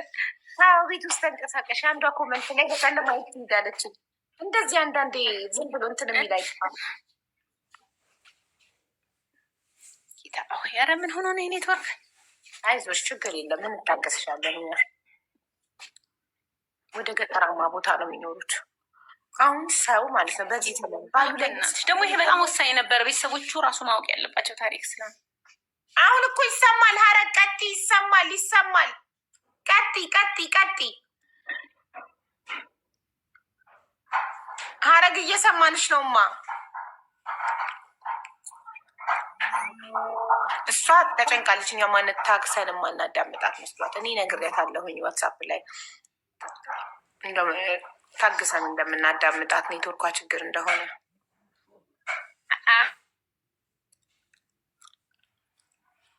ሀረግዬ አሁን ቀጥ ይሰማናል። ማሬ ይሰማል? የስ ይሰማል ማሬ። እሺ እና እህትየዋ ብለሽ ማለት ነው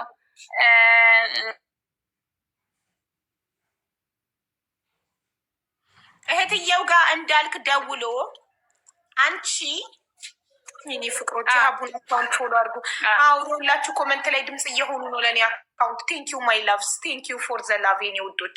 ይሄ አካውንት ዛሬ 700,000 መግባት አለበት። ይሄ አካውንት 8ኛ አካውንቴ ነው። ከተከፈተ 7 ወሩ ነው እና ዛሬ በ7ኛ ወሩ ቀን 700,000 እንዲገባ ስለምንፈልግ እኔና ንብ ፋሚሊዎች ሶ ፕሊዝ ፎሎ ያላረጋችሁ ካላችሁ ኢንኬዝ ፕሊዝ ፎሎ አድርጉት ይሄን አካውንት። ቴንኪዩ። እሺ ውዴ ሀረግ ልትገምልሽማ ይህን ስልክ ወዲያ ቤው እስኪ ተናደረች። ይህን ስልክ ወዲያ ቤው ስልኳ እኮ ነው ችግሩ ውዶች። ማን ነው? ኔትወርኩ እኮ ነው ችግሩ። ዳታ እኮ አንሊሚትድ ሞልተንላታል። ኔትወርኩ ነው እኮ ችግሩ።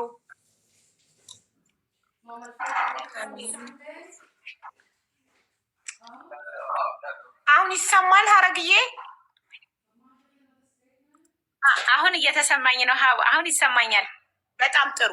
እኔ ያልኩሽ የነበረው ትናንትና ኢንተርቪው ላይ እርቅማድ ላይ ጋዜጠኛ እንዳልክ ደውሎላት ለባለቤትሽ እህት መኪናው ሲገዛ አንቺ ከአረብ ሀገር ካመጣሹ ብር ላይ አምጪ ስትባይ እንዴ መኪናው ድንገት ተበላሽቶ ከአገልግሎት መስጫ ውጪ ቢሆን ማን ሊከፍለኝ ነው ብሬን እንዳልሽና በዛ እንዳዘኑብሽ ነበር የተናገረችው እህትየው።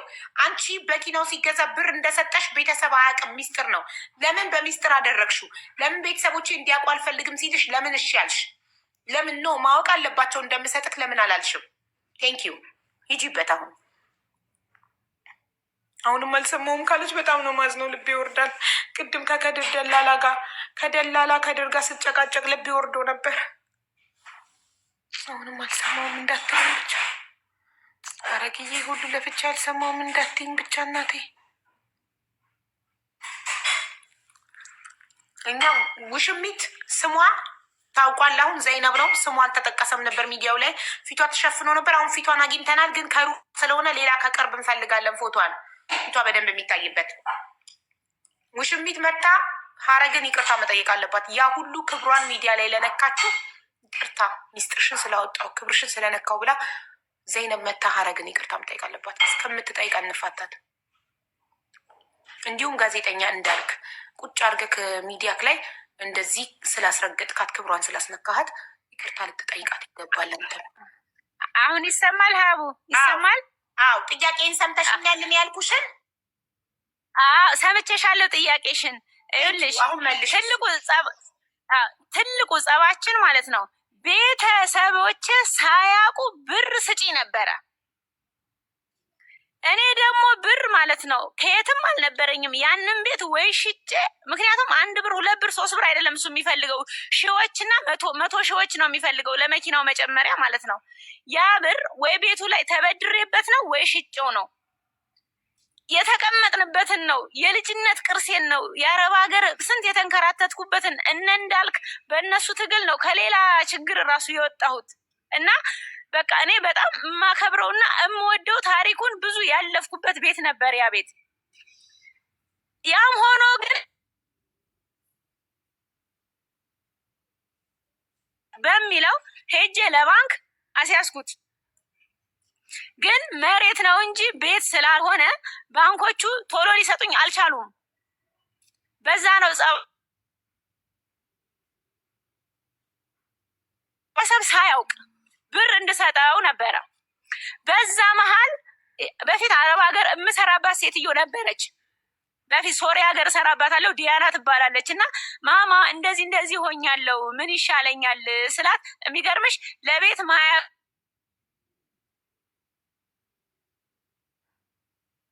ብር ላከችልኝ። ለመጀመሪያ ለመኪናው እስክሪን ማሳደሻ ብሎ የመጀመሪያ የወሰደው እሷ የላከችልኝም ብር ነው፣ ቤተሰብ ሳያውቅ ማለት ነው። ምንም ይሁን ምንም ግን ቤተሰብ እንዲያውቅ አይፈልግም። እናም ይሄ መኪና ሲገዛ ቤተሰቦቹ ሳያውቁ አሁንም የማያውቁት መኪናው ላይ ብር ጨምሬያለሁ። ስንት ብር ነው የጨመርሽው አንቺ መኪናው ላይ ብለው እንደተናደዱ ናቸው። ሀረግ ስንት ብር? ከዛ ግን ያለፈው ማለት ነው ወይ ስንት ብር ነው የጨመርሽው? የመጀመሪያው 20 ሺህ ብር ነው። እሺ መጀመሪያ ሴትዮዋ የላከችልኝን 20 ሺህ ብር ነው። እሺ የመጀመሪያ ለስቲከር ነው ምናምን መቀየሪያ ብሎ ማለት ነው። እሺ ከዛ በኋላ ደግሞ በእጁ 50 ሺህ ብር ሰጠሁት። እሺ 70 ሺህ ብር አለ ማለት ነው። 70 ሺህ ብር ቅርታ 20 በቃ እሱን ነው የጨመርኩት። ኦኬ ይሄ 70 ሺህ ብር ቤተሰቦች ያ ሲሆን ግን ይኸውልሽ መኪናው ተገዝቷል። ከላው ላይ ነው የጨመረው የወሰደው። ገባኝ። ያንቺ መኪናው ተገዝቶ ይሄ ማስጨረሻ የምትይው ነገር አለ አይደለ ለመኪናው? አዎ እኮ ያንቺ 70 ሺህ ብር መኪናው ላይ እንዳለ መኪናውን ሄዶ ክፍለ ሀገር ሄዶ መጥቶ ነው መኪናውን የገዛው ማለት ነው። ቤተሰቦቹ ጋር ስለ እኔ ምን ብሏቸው ከቤት ውጣ ብላኛለች። እኔ ከቤት ውጣ የሚል ነገር ካፌ አልወጣም በጭራሽ። እና ልጃችን ከቤት ውጣ አልሽው አሉ። እኔ ከቤት ውጣ አላልኩም። እኔ የባልንም ሆነ የወንድን ክብር እማቅ ሴት ነኝ።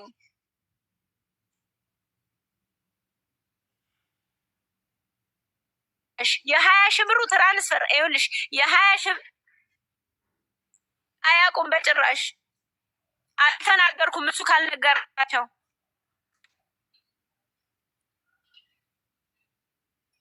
ይሰማሻል? ይሰማል እኮ አልተቋረጥሽም። የእኔ ድምፅ ቆይቶ ነው አንቺ ጋር የሚደርሰው እንጂ እኮ ይሰማል። ሀረግ ይሰማል። ሀቡዬ ይሰማል።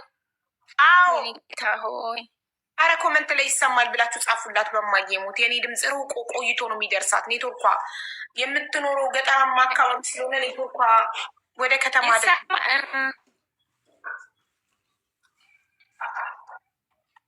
እስቲ ኮመንቱን ማንበብ ከቻልሽ ሀረግዬ፣ ኮመንቱን ማንበብ ከቻልሽ አንብቢ። ምን ይላል? ካልተሰማ እኛ እንነግርሻለን አይሰማም ብለን። እኛ አይሰማም ካላልንሽ አንቺ ዝም ብለሽ አውሪ። እየሰማንሽ ነው።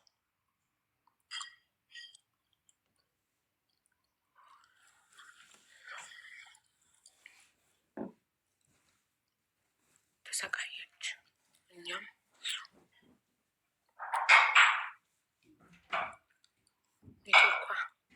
ቦታ ብትቀያየርበት ትንሽ ዞር ዞር ብትይበት እኮ ምናልባት ይስተካከል ይሆናል። ነቀላት ጭራሽ።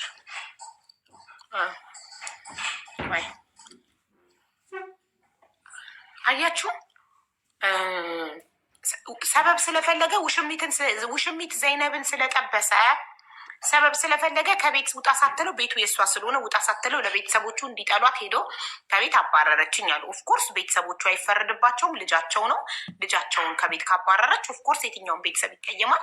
በጣም የሚወዷት ቤተሰቦች እንደውም የዳቦ ስሟን ወርቅ እጥፍ ወርቅ ብለው ያወጡላት የሚወዷት ቤተሰቦች እንዲያኮርፏት እንዲጣሏት አደረገ። ትልቁ ልጃቸው እነሱ ጋር ስለሚያድግ ልትጠይቅ ሁለተኛ ልጇን ይዛ ሙናዬ ናት በሄደች ጊዜ ፊት ነሷት። እሷ ግን ፊት ሲነሷት ምን ሆነው ነው ብላ ነው ያሰበችው። አታውቅም። 7,000 ብር ለመኪና አዋታለች። ይህን ለቤተሰቦቹ አልተናገረም። አልሰጥም ማለችኝ ነው ያለው መኪናው ሲገዛ። ከዛ ቤተሰቦቹ ሰጥተውት እንደገዙ ነው የሚያውቀው። እንደገና ይችኛዋን አዲሷን ሴት ዘይነብን ስለጠበሰ ከሚስቱ ጋር መለያየት ስለሆነ የሚፈልገው ከቤት ሳታባረው አባረረችን ብሎ ከውሽሚት ዘይነብ ጋር ሄዶ መኖር ጀመረ። ልጆቹንም ካደ። እድሜ ለዲኤንኤን ግን ዲኤንኤ ተመርምሮ 3ቱም ልጆች የራሱ እንደሆነ ፈጣሪ ሀቋ ወጣላት። የሀረግ ልክ ግን የዲኤንኤ ውርበራው ትናንትና እርቅ ማድሪያ ተከፍቶ ሲታይ ግን መጀመሪያ ጥሩ ሰው ትመስል የነበረችዋ ዘይነብ በአንዴ ወደ ሴጣንነት ተቀይራ እዛው ጋዜጠኛው ፊት ልኳን ነገረቻት። ክብሯን ነካቻት።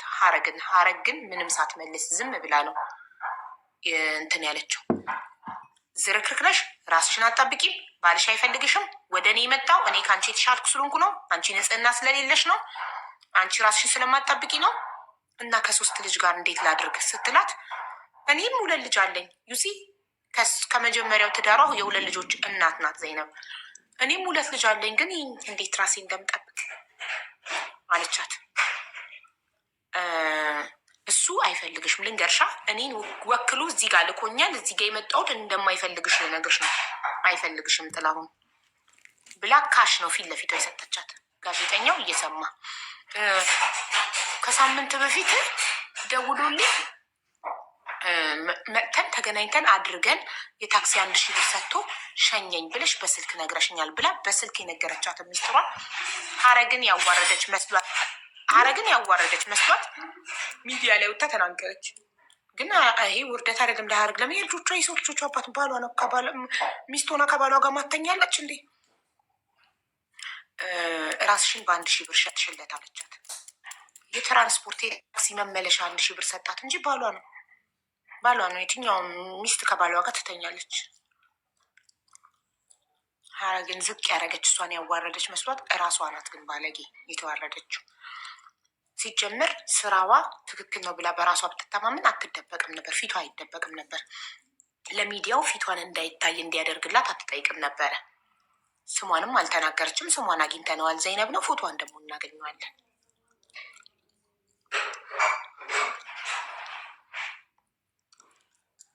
ታዲያ እሱ ሰርቶ ገንዘብ ካልሰጣት እንዴት ራሷን ትንከባከባለች? አንደኛ 3 ልጅ ይዛ ቤት ውስጥ ብቻዋን ያለ ረዳት ሰራተኛ ቤቱ ሳይኖራት። ኦኬ ውሽሚት ሀብታም ስለሆነች ሰራተኛ ቀጥራ ልጆቿን፣ ቤቷን ሰራተኛ ቴኬር ያደርግላታል። ሶስቷ ጥፍሯን፣ ቆዳዋን፣ ፀጉሯን ትንከባከባለች። ኦፍኮርስ እቺ እናት ግን ድሃ ናት። ኬት አምጥታ እንደገና ደግሞ የሚሰጣት ሰምታችኋል አይደለ?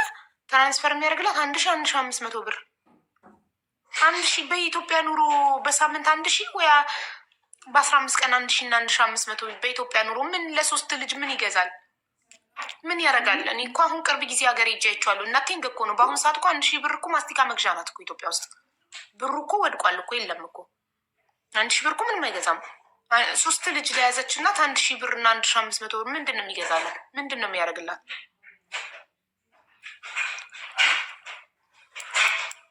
እንዲያላት እንዴ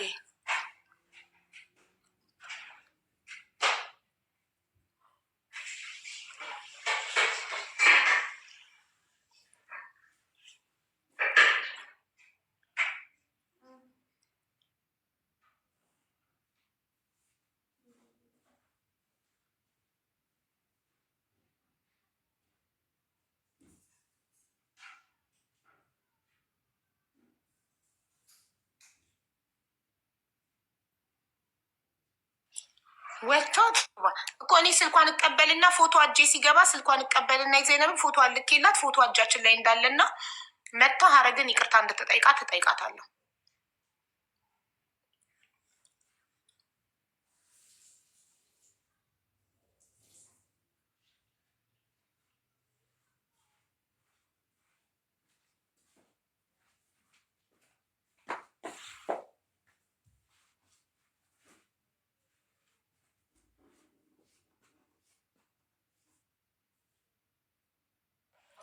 ሳፋሪ ቁጥር ቢኖራት ሀረግ ሳፋሪ ዶት ኮም አለሽ እንዴ? ሳፋሪ ካለሽ እስኪ በሳፋሪ ደግሞ እንሙላለሽ።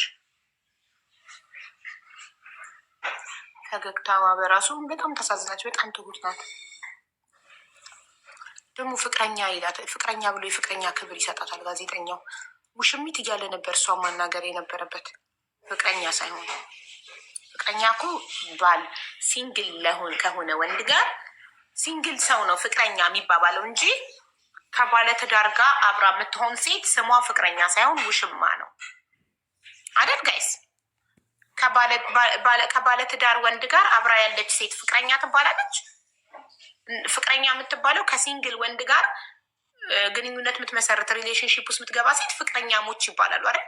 ከባለትዳር ሴት ጋር ከሆነ ከባለትዳር ወንድ ጋር ከሆነ አንዲት ሴት ግንኙነት እየመሰረተች ያለችው ዴት እያደረገች ያለችው ይቺ ሴት ፍቅረኛ ሳይሆን ውሽማ ተብላ ነው የምትጠራው። ቢኮዝ ሚስቱ ላይ የወሸማት እንጂ ፍቅረኛ ተብላ አትጠራም። የፍቅረኛ ክብር አይሰጣትም።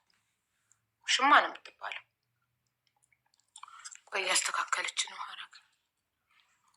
ሳፋሪ ጥሩ ነው ኔትወርኩ እኮ ሳፋሪ ቁጥር ካለ ይሰጨኛል እንኳን ቪፒኤን ትጠቀም የምትሉት በቪፒኤን ምን ያደርጋል ኢትዮጵያ ውስጥ ለቲክቶክ ዋትሳፕ እና ቲክቶክም ዛሬ ነው ያስፈትናት። ሶሻል ሚዲያ አታውቅም ልጅቷ። ለዛ ነው እንጂ ጠንካራ ሴት ብትሆን የባሏ ውሽማ ሚዲያ ላይ ቁጭ አርጋ እንደዛ ልክ ልኳን ትነግራት ነበር።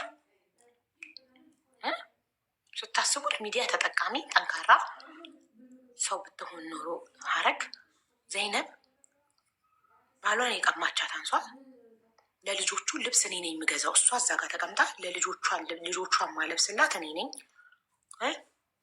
ባሏ ላይ ብዙ ኢንቨስት አድርጌበታለሁ። ብዙ ነው ኢንቨስት ያደረኩበት። ደግሞ ጋዜጠኛው እኮ በአሽሙር እየነካት ነው። ቢገባት ኖሮ ዘይነብ ብዙ ኢንቨስት ያደረግሽበትን ሰው ስታስመስል ማለት ነው። እንዲህ ያለት ጋዜጠኛው ብዙ ኢንቨስት ያደረግሽበትን ሰው እንታረቅ ቢሉ አሁን ትፈቅጂላቸዋለሽ? ትሰጫታለሽ? አዎ ደስ ይለኛል። ከፈለጉ ፊቷ እኮ ያስታውቃል እያስመሰለች እንደሆነ ከፈለጉ። ታዲያ እንደዛ ከሆነ ለምንድን የዲኤንኤ ውጤቱ ከታወቀ በኋላ አይፈልግሽም? አንቺ ንጽህናሽን አጠብቂም፣ አንቺ ዝርክርክ ነሽ፣ እኔ ለምንድን የጠላሃት ብዬ ጠይቄው አንቺ ራስሽ እንደማትጠብቂ ነግሮኛል። እንዲህ እኮ ነው ያለቻት ቃል በቃል።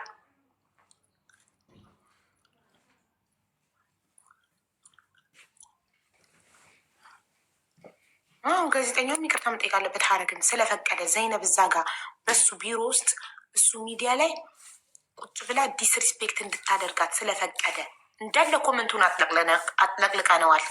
እንዳልክ ይቅርታ ጠይቃት ሀረግን ልጅ ውሽሚት ብለን ውሽሚት ዲስሪስፔክት እንድታረጋት ስለፈቀድክ ይቅርታ ጠይቃት ብለን እንዳለ ኮመንት ጽፈናል። አንድ አይነት ኮመንት እኔ ቴሌግራም ላይ ቻናሌ ላይ ለቅቄው 10 ምናምን ሺህ ህዝብ ቴሌግራም ላይ ያለ እንዳለ ሊንኩን አስቀምጬ ቪዲዮ ላይ ገብተው ሁሉም የኔን ኮመንት ኮፒ እያደረጉ ፔስት አድርገው ጽፈዋል። ኮመንት ላይ እንዳልክ ሀረግን ይቅርታ እንዲጠይቃት ይቅርታ እንደዚህ ክብርሽ እንድትነካ ስላረኩ እንዲላት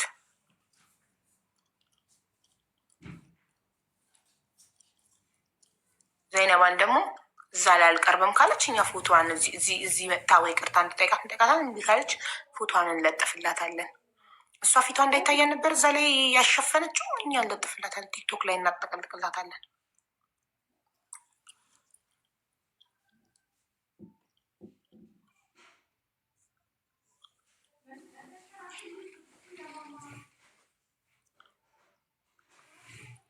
ጋይስ እየጻፈች ነው መሰለኝ እሷ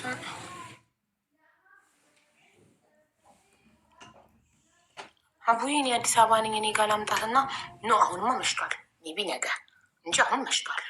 አሁን የትም ቦታ አትሄድም። 3 ልጆች ጥላ ልጆቿን ራሱ የሚጠብቅላት የለም። ጎረቤት አስቀምጬ ልጆቼን ልምጣ ብላ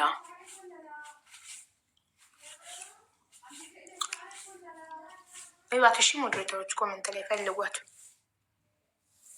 እንትን ኖ እሷ እኮ የዘይነብ ሀሳብ ገብቷቸዋል። 2ኛ ሚስት ልትሆን ነበር የፈለገችው። ለምን እሷ ኦልሬዲ አግብታ ፈታለች። በእሷ እምነት 2ኛ ሚስት፣ 3ኛ ሚስት፣ 4ኛ ሚስት ይፈቀዳል። ስለዚህ እኔ ስቀርባት የቀረብኳትኝ እንደ እህት ነው እየመከርኳት ላይክ እሷ መካሪ፣ እሷ ራሷን ከሀረግ የተሻለች አርጋ ስለምታይ መክራ ሀረግን ራሷን እንድትጠብቅ ልታረጋት። ኧረ እባክሽ ባሏን እየቀማሽ አንቺ ለእሷ አዛኝነሽ ራሷን እንድትጠብቅ ልትመክሪያት ነው የመጣሽው። ራሷን እንድታስተካክል ባሏ ምን እንደሚፈልግ አንቺ ልትነግሪያት። ከዛ መክሬ እንደ እህት እንደ ጓደኛን ይቀረብኳትኝ ላይክ አብረን ተካፍለን ባሏን እንድንበላ ለ2 ይበቃናል፣ ችግር የለውም ነው ገባችሁ? እና 2ኛ ሚስት ልትሆን ነበረ ሀሳቧ እሷ የነበረው። ሀረግ ደግሞ እምነቱ አይፈቅድም 2ኛ ሚስት፣ ጥላውንም አይፈቅድም። ስለዚህ ሀረግና ጥላውንን አፋታ ወስዳ ጥላውንን ለብቻው ልታገባው። የመጀመሪያው ፕላን ኤ የነበረው 2ኛ ሚስት ለመሆን ነበር። ፕላን ኤ ሳይሳካ ሲቀር ፕላን ቢ ወስዳ ለብቻው ልታገባው። እኔ ጥሩ ሰው ነኝ እየመከርኳት ነበር፣ ራሷ እንድጠብቅ እየነገርኳት ምናምን። ጥሩ ሰው ከሆንሽ ባሏን ተይላት፣ ከባሏ ራቂ፣ ከሰው ትዳር ራቂ። ጥሩ ሰው ከሆንሽ እንጂ የአንቺ ልጆች ያለ አባት እያደጉ ስለሆነ ግዴታ የሀረግም ልጆች ያለ አባት ማደግ የለባቸው። አንቺ ራስሽን የምጠብቂ በጣም ጎበዝ ሴት ከሆንሽ እርግጠኛ ነኝ ዘይነብ እዚህ ውስጥ እየሰማሽ ነው። አንቺ ጥሩ ሴትና ራስሽን የምጠብቂ ሴት ከሆንሽ ለምን ባልሽ ተወሽ? እንትናን ያልሻት ሀረግን ያልሻት እዛው ሚዲያ ላይ እንዳልክ ፊት ለምን ጠላሃት ብዬ ባልሽን ጠይቄው አንቺን ጠልቶ ወደ እኔ የመጣበት ምክንያት ራስሽን ስለማጠብቂ ዝርክርክ ስለሆንሽ ነው ያልሻት። ይህንን ነው ቃል በቃል ያለቻት። ጋይስ ገብታችሁ ማየት ትችላላችሁ ኢንተርቪው። እንደዛ ካልሻት ሀረግ ዝርክርክና ራሷን ማጠበቅ ስለሆነች ከሆነ ጥላሁን እሷን ጥሎ ወደ አንቺ የመጣው ዋት አባውት ዩ የመጀመሪያ ባልሽ ለምን ተወሽ? ባል የሚተወው ሚስት ራሷን የማጠበቅ ከሆነ ነው ካልሽ አንቺ ለምን ተወሽ? የሁለት ልጆችሽ አባት ለምን ተወሽ? እና የሰው ልጅ ወስደሽ ደግሞ የድፍረቷ ድፍረት የዲኤንኤ ውጤቱ አሁን ልጆቹ ቢሆኑ ምን ታደርጊያለሽ ይላታል። ደስ ይለኛል። 5 ልጆች ይኖሩናል። በሀረግ ፊት እኮ ነው እንዲህ የምትለው ሚዲያ ላይ 5 ልጆች ይኖረን ማለት ባሏን ብቻ ሰው የምትወስድባት ልጆቿንም ውስጥ አንድ ላይ ልታሳድግ። ሀረግን ባልም ቀምጣት ልጆቿንም ልትቀማት። 5 ልጆች ይሆኑልናል። ባሉን እሺ ውሰጂ፣ ልጆቿንም ትወስጂ፣ 5 ልጆች ይሆኑልናል ብላ ቅርፍ ዝም ጋዜጠኛው። ወይኔ እኔ በሆንኩ ኖሮ በሱ ቦታ የነበርኩት እንዴት ልክ ልኳን ነግራት እንደነበረ። በፊት ህይወቷ ትሮማ አለባት፣ ስለሌላ ትዳር የማታስበው እንጃ። ብቻ የእሷ የዘይነብ እንደምታፍርበት ማሳያ ፊቷ እንዲታይ አለመፍቀዷ፣ ፊቷ እንዲሸፍነው ጋዜጠኛውን መጠየቋ።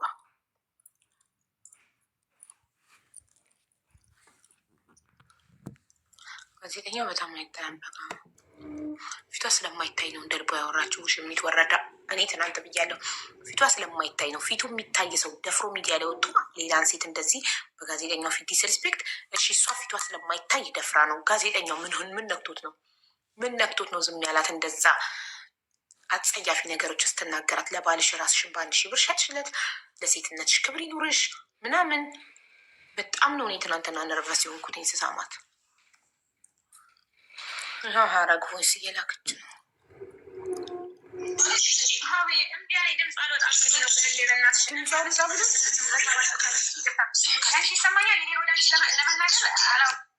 እንዲመች ገባሽ? አንቺ እኮ የለሽም እዚህ ውስጥ እኮ ነቅሎሻል እኮ።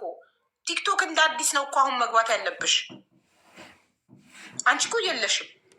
ስለዚህ ይኸውልሽ ከቲክቶክ ውጪ ፌስቡክ ወይም ዩቱብ አለ ስልኩ ላይ ካለ ክፈቺ እና ተመልሰሽ ግቢ። ስትገቢ ፍሬሽ ይሆናል፣ እንደ አዲስ ይጀምራል። ገባሽ?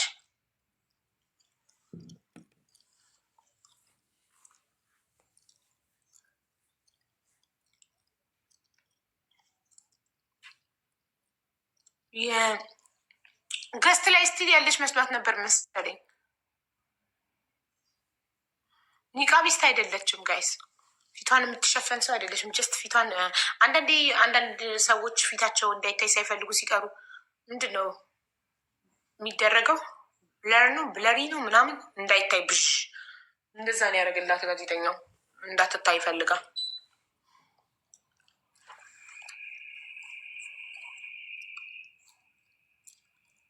ግን ቆይ እናመጣዋለን። ባይዘዌ ፎቶ አደርሶኛል፣ ግን ከሩቅ ስለሆነ እኔ የቅርብ ነው ፊቷ የሚታይበት ፎቶ ነው የምፈልገው። ቁጥሯም ደግሞ ደርሶኛል። ነገ እናግራታለሁኝ።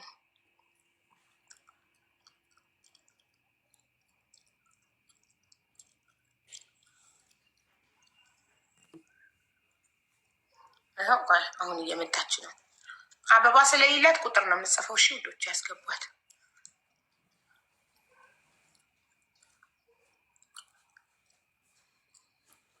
ተሙ ማን ነው? አቡ እሺ ፈለገ እመጣለሁ። አንዲት የተጎዳች ልጅ ሀረግ የምትባል የተበደለች ልጅ እሷን እየሰማናት ኔትወርክ ነቅሏት ወጣ ነው። ከእሷ ጋር ስጨርስ እመጣለሁ። እሺ ተሙ ማን ነው ውዶቼ? ማን ነው?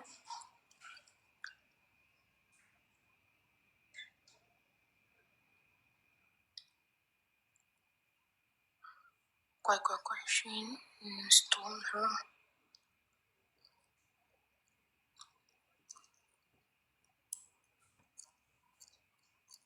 እኮ እኔም እኮ እሱን ያልኩት ማሬ። ሚዲያው ልጅቷ ሀረግ የቀረበችው እንዳልክ ጋር ተማምናበት ነው አይደል? እርቅ ማዕድ ላይ ስትቀርብ። ስለዚህ እኔ እንግዳ ሁኜ ከቀረብኩኝ እኔን ተቃራኒ ሆኖ የቀረበ እንግዳ እኔን ዲስሪስፔክት ሲያደርግ ያ ሚዲያ እኔን ፕሮቴክት ማድረግ አለበት የለብንም? እኔን እንደዛ ሴት እንደ ሴት ነሽ ክብር ይኑርሽ። በእናታችሁ በጣም ነው የምትቃጠሉት ብትሰሙት ያልሰማችሁት። ለሴትነትሽ ክብር ይኑርሽ። አንቺ ዝርክርክ ነሽ። ባልሽ እኔ መጦ እኔ ጋ የመጣው አንቺ ንጽህናሽን ስለማጠብቂ ዝርክርክ ስለሆንሽ ምናምን ብላ ዲስሪስፔክት ስታደርጋት ስታፕ ለምን አላላ